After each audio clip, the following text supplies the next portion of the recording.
be 100% in control of all my emotions, all of my feelings, all of my impulses, all of my urges. I can be in control of some of them. I can control my thoughts to a degree. I remember once while I was in jail, and I kept dwelling on the fact of how unfair it was, how unjust it was, and it really was, but I was not letting it go this time. Like, it would come to me usually as a passing thought, and I would entertain it for a time, and then I would move on to something else. But this one particular time, I had decided to just lock on and stay with it for days. And after about 3 or 4 days, yes, I became very sick.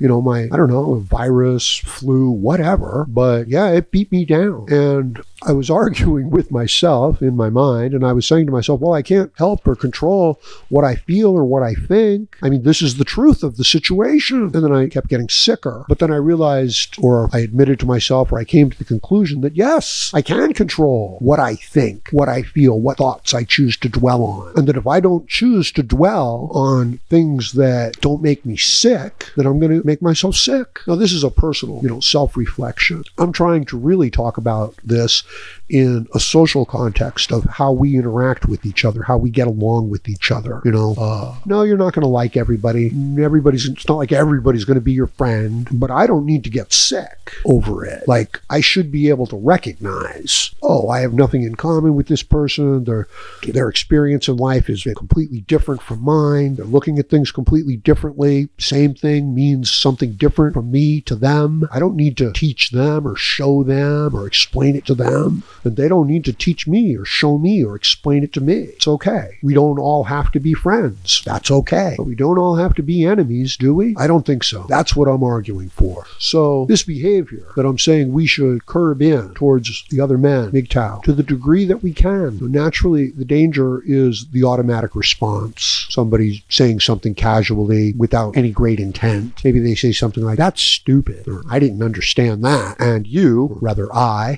fly off into an emotional tirade and further understand that, and as I mentioned, I'm sorry to repeat myself, sometimes people are doing this to us intentionally, on purpose. Don't let yourself be played, and don't play yourself. And it's not even 100% controllable. And the habits are conditioned into us through the behavior that we grow up with, that we exist within. If you're in jail and everybody's fighting, okay, you better learn how to fight. If you're in a group of men and everybody is basically saying, don't fuck with me, you better learn to not fuck with them. I think I mentioned this before. There was a guy came into the pod, right? In jail, you've got an option of being in a place with a large community room with triple style bunk beds with about 100 guys in the room, or you could be pretty much alone or in a cell with just one other person. And I chose to be in a pod, because I didn't want to be entirely alone.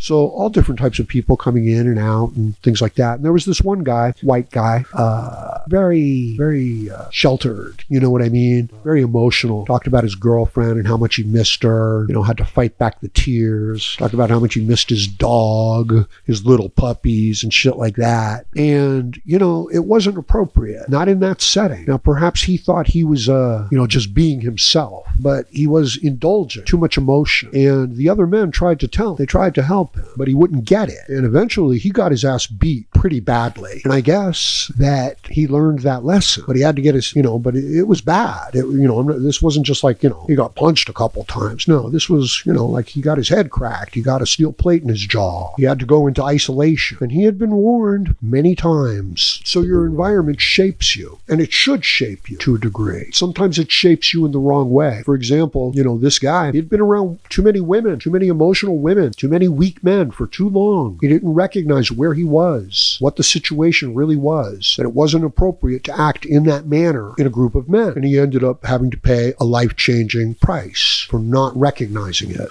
for not adapting to the situation, for not being cool, for not keeping his mouth shut, for not keeping his emotions under control. Now, in this instance, it was feminine-like emotions, but it could just as well have been too much masculine emotion as well. It's not like, this is going to intimidate the shit out of people, and then they're just going to bow down to your will. No, No, that's absurd. Another tendency that I recognized in this situation was some of the younger men, they wanted to be mothered. They were actually acting as if the state, prison guards, things like that, were their mothers and needed to take care of them. Now, there's instances where you have to say, hey, I got blood all over my clothes. I need a new, I need some new overalls. Like, yeah, okay, that's understandable. So you're going to the guards and you're saying, hey, can I get a change of clothes here? Perhaps the person's cold. And they're like, can I get an extra blanket? And they're like, no, fuck you. Everybody only gets one blanket, and if we catch you with two, we're going to take it away and you get in trouble. It's true. But you could still hustle up an additional blanket once in a while. But this behavior was something different. This was a young man's behavior, going to the guards and complaining and smiling and acting like somebody needed to take care of them, right? You can understand how that might not be a good idea in such a setting. Right, this idea that, well, look, we grow up with a family, with parents, right? And yeah, they take care of the kids in some instances. Mine didn't. Right? But actually, it was for the best. No, probably not. I don't know. Or something like people pretending to be sick. Yeah, I have met a lot of men, and I do mean a lot of men, who their way of interacting is to start telling me about their problems or their medical problems or the accidents that they've been through. Yeah, I've got 3 broken vertebrae. I've got compressed vertebrae. No, you don't. No, you don't. Maybe a doctor said you did, but you don't. No, what they've got is a big fat gut and 50 or 80 pounds of additional weight that they're carrying around every single moment of their lives, compressing all of their internal organs, killing the circulation, amortizing all of their testosterone, eating all their sweet foods and candies so that their blood sugar level is way up there, and all they do is store fat. It doesn't matter how much they exercise, it doesn't matter how much they eat or little they eat. They're just in a fat storage mode, and they're emotional. And like I said, it doesn't matter if it's feminine emotion or even, like that rageful masculine emotion. 2 sides of the same coin. And they actually think that this is like the way to interact. You know what I mean? As if I'm going to feel sorry for them. And I do feel sorry for them, but not in the way they think. The people just start telling you about their problems and the amount, the things that they think they've overcome and had to deal with, as if it's this running excuse for their lack of responsibility in their own lives. Like this begging for sympathy. But see, it's not even begging for sympathy. That's not what it is. It's an excuse to never step up and take responsibility even within their own mind.